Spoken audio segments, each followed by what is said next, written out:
अगर आप ट्रेन से यात्रा करते हैं तो ये खबर आपके लिए बेहद जरूरी है। तत्काल टिकट से लेकर वेटिंग टिकट को लेकर बहुत बड़ा बदलाव होने जा रहा है। अब आपको कंफर्म टिकट की जानकारी बहुत पहले मिल जाएगी। पहले 4 घंटे पहले ही टिकट कंफर्म होने की जानकारी मिलती थी, लेकिन अब रेलवे ने चार्ट बनाने का समय ट्रेन के चलने से 24 घंटे पहले कर दिया है। अभी सिर्फ 4 घंटे पहले रिजर्वेशन चार्ट बनाया जाता था। ऐसे में वेटिंग टिकट वालों को आखिरी वक्त तक कंफर्मेशन का इंतजार करना पड़ता था। वहीं जुलाई महीने से तत्काल टिकट बुकिंग के नियम भी बदल जाएंगे।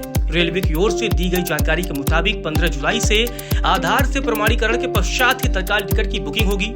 रेलवे के एजेंट आधे घंटे बाद टिकट बुक कर सकेंगे। आपको बता दें कि अब तक तत्काल टिकट की बुकिंग पर एजेंट्स का कब्जा होता था। तत्काल विंडो ओपन होने के साथ ही एजेंट लगभग सभी टिकट बुक कर लेते थे, लेकिन नए नियम से आम जनता को बड़ी राहत मिलने की संभावना है। रेल मंत्रालय द्वारा 10 जून 2025 को जारी सर्कुलर में सभी रेलवे जोन के साथ जानकारी साझा करते हुए कहा गया कि यह फैसला ये सुनिश्चित करने के लिए लिया गया है कि तत्काल योजना का लाभ आम यूजर्स को मिल सके। इसमें कहा गया है कि 1 जुलाई 2025 से IRCTC के वेबसाइट या ऐप के जरिए जहां केवल आधार सत्यापित यूजर्स टिकट बुक कर सकेंगे, तो वहीं इसके साथ 15 जुलाई 2025 से तत्काल बुकिंग के लिए आधार आधारित OTP प्रमाणीकरण भी अनिवार्य कर दिया जाएगा।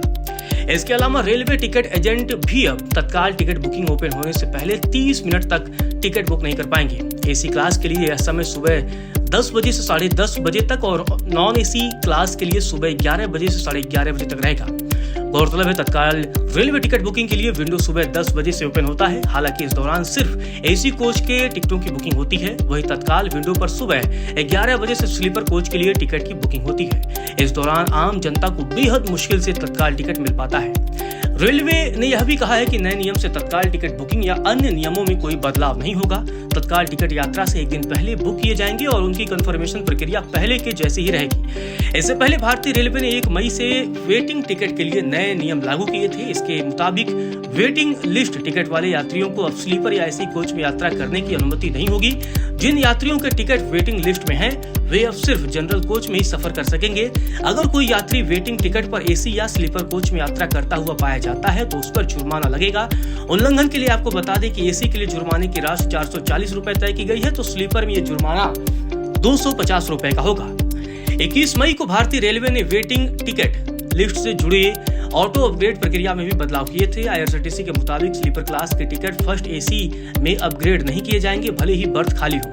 अब तक वेटिंग लिस्ट वाले यात्री का टिकट सीट अवेलेबल न होने की बुकिंग की कैटेगरी से ऊपर की कैटेगरी में अपग्रेड कर दिया जाता था, लेकिन इस नियम को बदल दिया गया है। यह बदलाव ट्रेन में रिजर्व कोचों की सीट बांटने को अधिक व्यवस्थित करने और हायर कैटेगरी के कोचों में भीड़ को कंट्रोल करने के लिए किया गया है। बीते दिनों आई एक रिपोर्ट में बताया गया था कि तत्काल टिकट बुकिंग में लगातार गड़बड़ियां सामने आने के बाद सरकार ने फर्जी ID वाले यूजर्स पर शिकंजा कसना शुरू कर दिया था। इसका अंदाजा इस बात से भी लगाया जा सकता है कि IRCTC ने पिछले 1 साल में 3.5 करोड़ फर्जी यूजर ID ब्लॉक की है, जिसमें इनके प्लेटफॉर्म पर सिस्टम की भीड़भाड़ काफी हद तक कम हो गई है। अब रेल मंत्रालय की ओर से इस दिशा में बड़ा कदम उठाते हुए आधार सत्यापन का नियम लागू किया जा रहा है, जिससे रेलवे जो यात्री हैं उनको फायदा होने की संभावना है। लेकिन अब देखना दिलचस्प होगा कि क्या ये जो एजेंट हैं इस नियम की भी काट ढूंढ पाते हैं या नहीं।